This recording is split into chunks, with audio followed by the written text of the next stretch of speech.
There's a massive disconnect between the Christian teaching and what we actually see marriage today. And I think that disconnect is happening because we've lost the true meaning and beauty of marriage.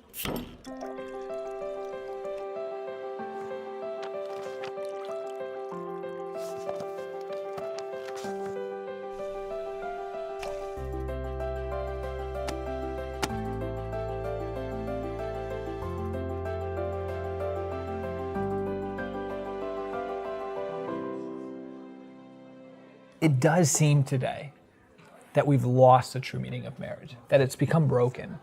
You have people falling out of love pretty quickly, jumping to divorce as a quick alternative, and we've just lost the true meaning of marriage. I heard that there's a store in Los Angeles where you can actually rent wedding rings. You sure about that? I had it from a credible source. I think the idea is you rent to buy, so you do eventually end up buying it. Yeah. But I still don't think that's very good at all. No, well, there's probably a person that has gone in there and actually rented it and then given it back for the wrong reasons. Get store credit. Get store credit. Oh my God, gift card for your next one.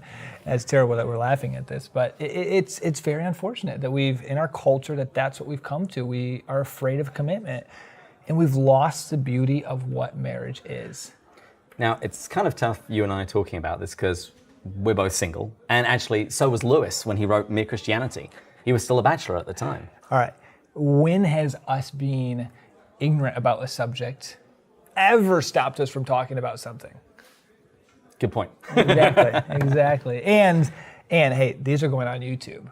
I very much know that YouTube commenters will be brutal with their feedback if we've just completely missed the mark on this. Yeah, I think you're right. And we invite it.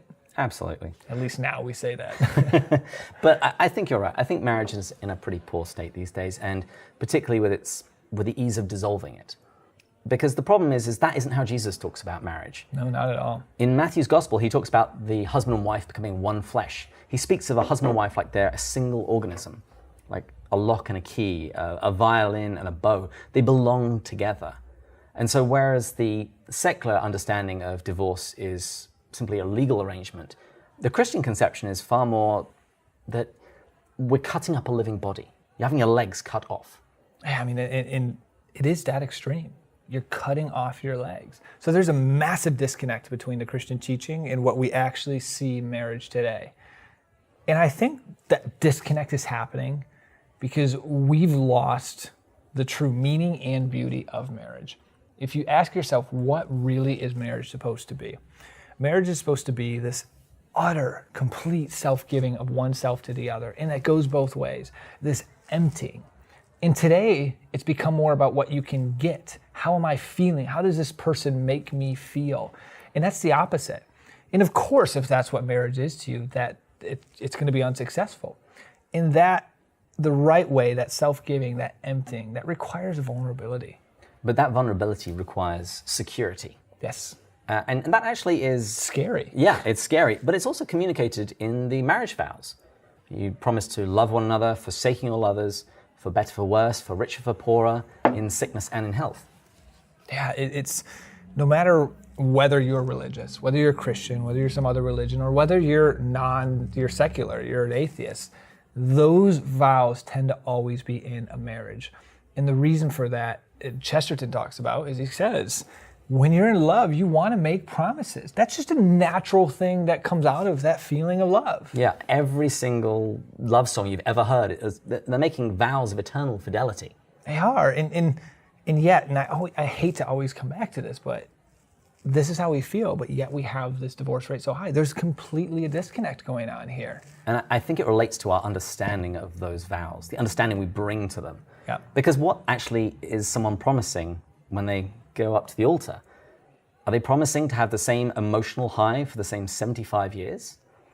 No, I mean, you can't promise that because you don't have complete control over that. It's like I can't promise to feel a certain way for every day of my life? No, it's like promising to never get a headache or never be hungry. That's a good analogy. That's what it all comes down to, though. That's the disconnect.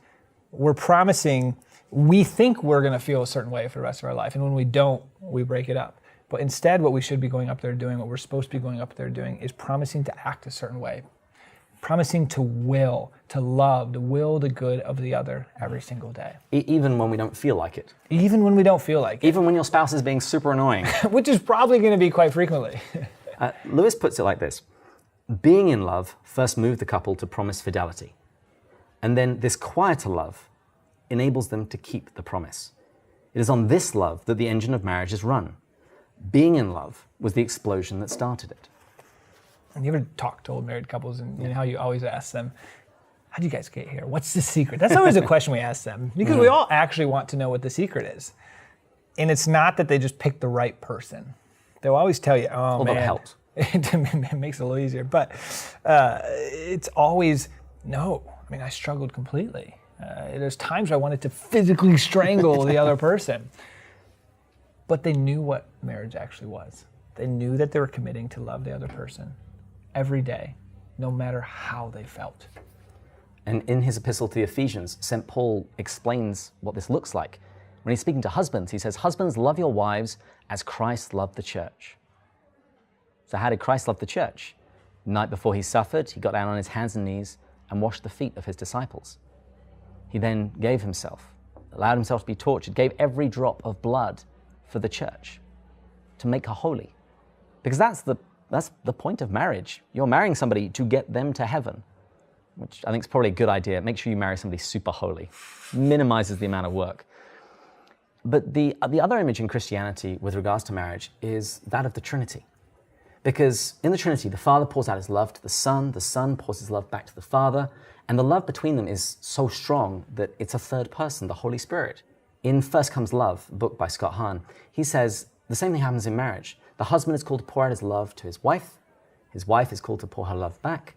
And he says that sometimes the love between a husband and wife grows so strong, so concrete, that 9 months later, they have to give it a name. That's beautiful. I'll drink to that. I'll drink to that. We want to thank you for watching this.